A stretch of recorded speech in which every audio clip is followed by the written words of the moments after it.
گشنت نیست؟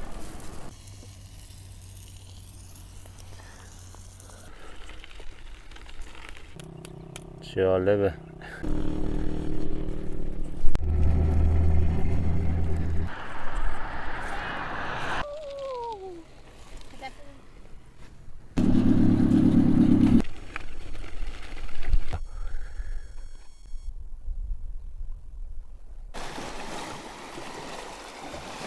راهی داره بریم؟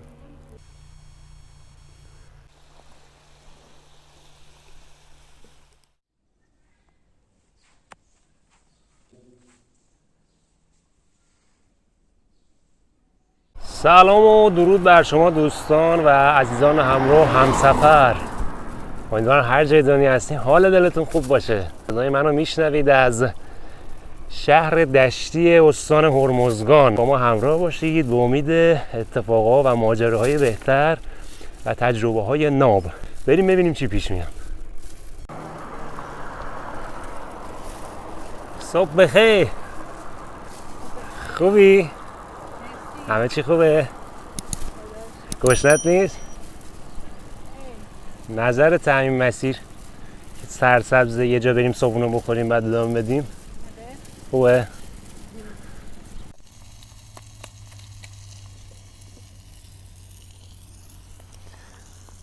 مسیر فرعی رو اومدیم توی مزرعه سرسبز گوجه و زیاد هم از مسیر اصلی دور نشدیم که دیگه صبحونه رو زود بخوریم و راه بیفتیم به سمت ساحل که یه مقدار سربالایی و گردنه در پیش داریم. خب قهوه‌مون هم زدیم و صبحونه رو خوردیم و مسیر رو ادامه بدیم به سمت دریا. اینجا کنار جاده نگه داشتیم، آزاده رفته از این پنبه های کنار جاده عکس بگیره. پنبه بودن نه؟ آره گل پنبه. گل پنبه. نمیدونستم این منطقه درخت پنبه داره. درخت یا بوته است؟ حالت درختچه‌ای داره فکر کنم. جالبه. یکی دیگه از زیبایی‌های جنوب توی این فصل گل‌های خوشرنگ این منطقه است. گل‌های کاغذی خیلی خوشرنگن، سفید و زرد و نارنجی و قرمز، انواع رنگ‌های مختلف، خیلی زیبا.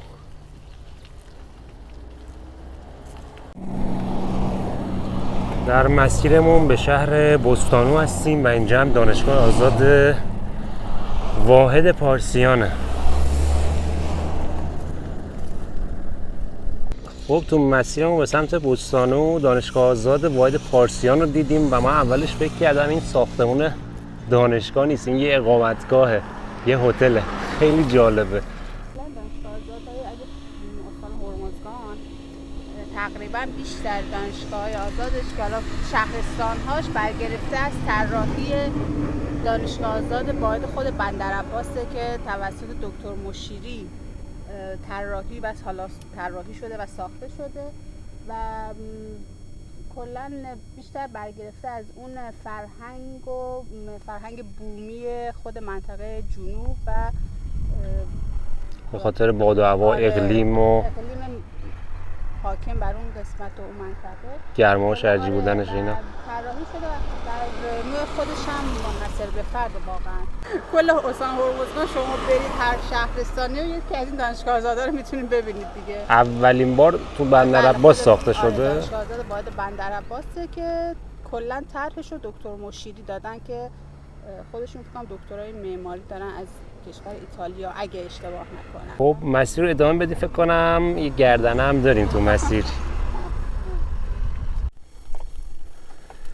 بله، مسیر ساحلی همیشه هم کفی نیست. خیلی وقتا پیش بینی ها درست از آب در نمیاد، میخوری به یه گردنه این شکلی.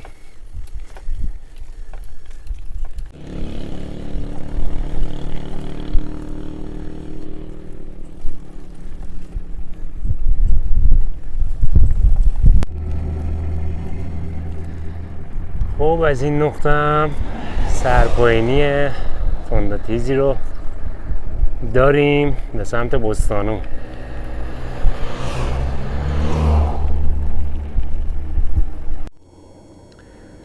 این مسیر رفتم متاسفانه تازه آسفالتش کردم و اگه ما از روش رد بشیم احتمال داره که قیر و آسفالت تازه بپاشه کلا رو وسیله ها و دوچرخه.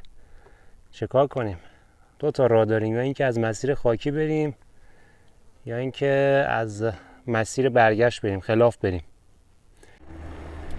مسیر خاکی که کلا راهی نداره و مجبور شدیم از همین آسفالته بریم. امیدواریم که زیاد آسفالتش نرم و گرم نباشه، داغ نباشه.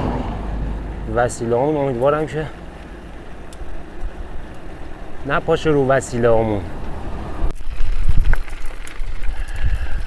قیر داغ رو آسفالت چسبیده به لاستیکامون و الان کلا همه چی رو از مسیر خاکی، سنگریزه و آتشخال و اینا رو برمیداره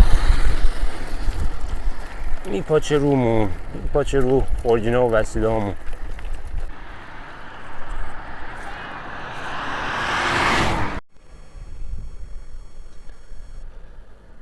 این مسیر هم خیلی کلوتای زیبایی داره، خیلی جالبه.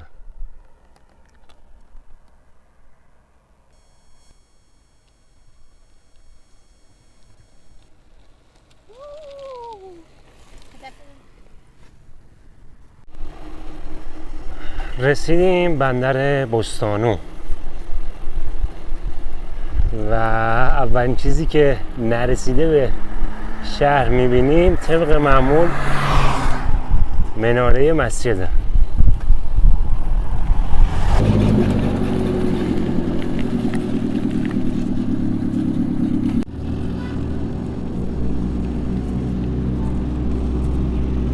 میدان ناخدا.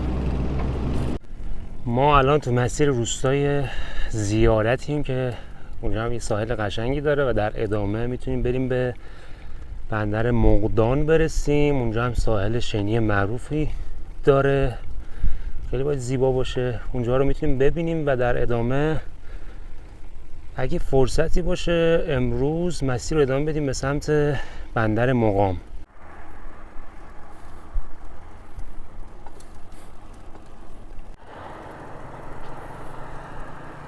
اینجا هم داخل روستای زیارت، ساحلش هم میگن خیلی جذاب. بریم ببینیم ساحلش چه شکلیه.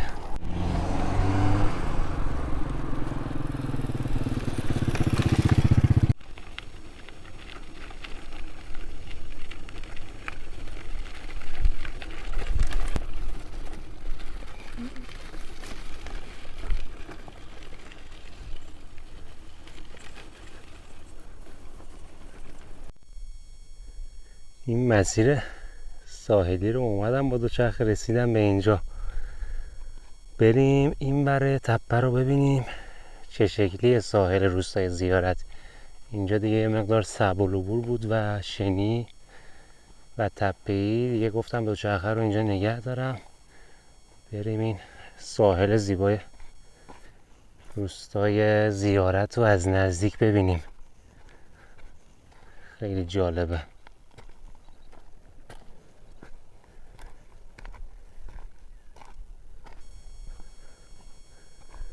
خیلی بکر و خلوته، وسط هفته است و آرامش خیلی خاصی داره.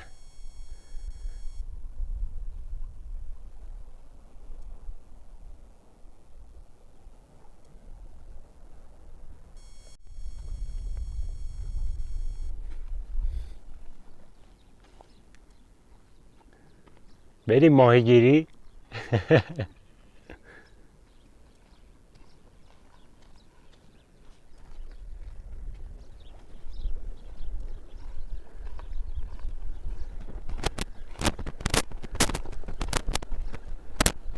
یکم جلوتر دست چپمون اسکله صیادی. اینجا هم فکر کنم برای ماهیگیری بد نباشه. البته یه مقدار حالت صخره‌ای داره و احتمالاً قلاب بندازیم گیر کنه.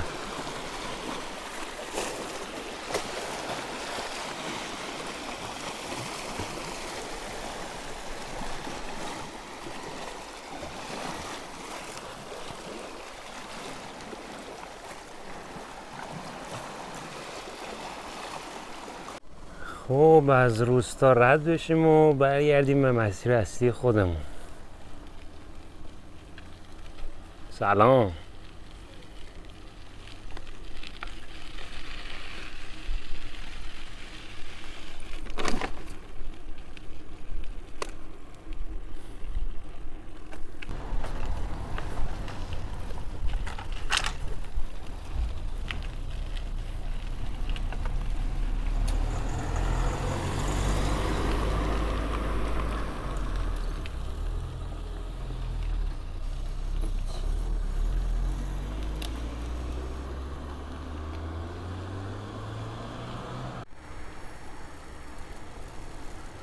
خب دیگه از روستای زیارت به بعد اکثر مسیر ساحلی که در پیش داریم خیلی نزدیکه به دریا و این از زیبایی‌های این مسیر استان هرمزگانه.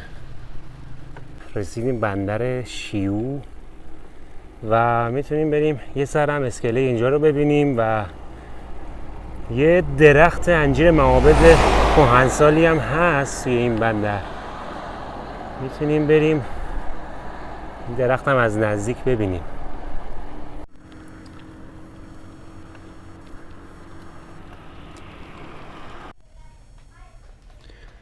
اینم درخت تنومند و قطور و کهنسال انجیر معابد که توی چند تا فیلم قبلی یکی از فیلم ها من توضیحات کاملی رو در مورد این درخت گفتم. توی بندر سیراف بود که ما میخواستیم بریم موزه، یه درخت انجیر معابد اونجا دیدیم و یه توضیحاتی در مورد این درخت دادم که خیلی جالبه. یکی از معدود درختاییه که عمرش خیلی طولانیه، چند هزار سال عمر میکنه و تنش خیلی قطوره و خیلی جالبه. میوه هم که داره، میوهش این خود انجیر معمولی با این تفاوت که قرمز و ترش مزه است و یه مقدار کوچیک‌تره.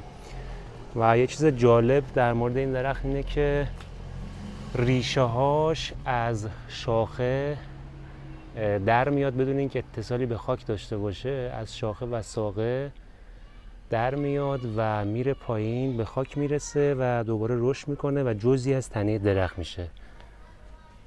و الان این تنه رو فکر کنم 7-8 نفر بخوان دست همدیگه رو بگیرن شاید بتونن این تنه رو بغل کنن. تنه این درخت بزرگ خیلی قشنگه. اینجا توی این معبر یه میدونی ایجاد کرده دور خودش. خب ما رسیدیم بندر مقدان و بعد این بندر مقامه که فاصلش چون طولانیه موکول میکنیم به فردا. اینم از آب انبارای بندر مقدان. یه توریستی اومده و میگفت چقدر اینجا امامزاده داریم. نمیدونست این آب انبارم، فکر می‌کرد امامزادن. کلی آب انبار کنار جاده.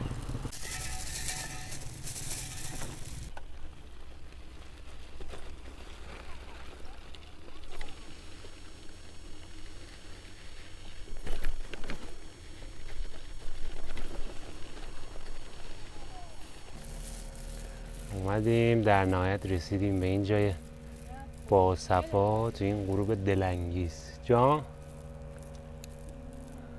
راهی داره بریم؟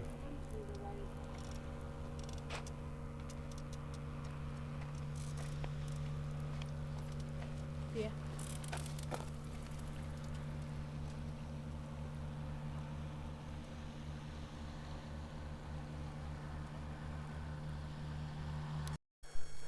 ظاهراً باید از کنار این صخره عبور کنیم بریم سمت ساحل و دریا. خب بالاخره اومدیم کنار دریا تو این ساحل شنی زیبا و غروب فوق‌العاده خفن رو داریم میبینیم. خیلی خوش رنگه و همینجا دیگه یه جای پیدا کنیم کمپ کنیم. به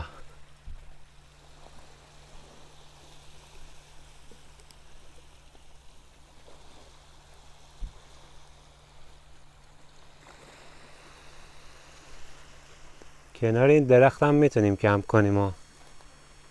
نظرته؟ این بالا چند تا درخت هست.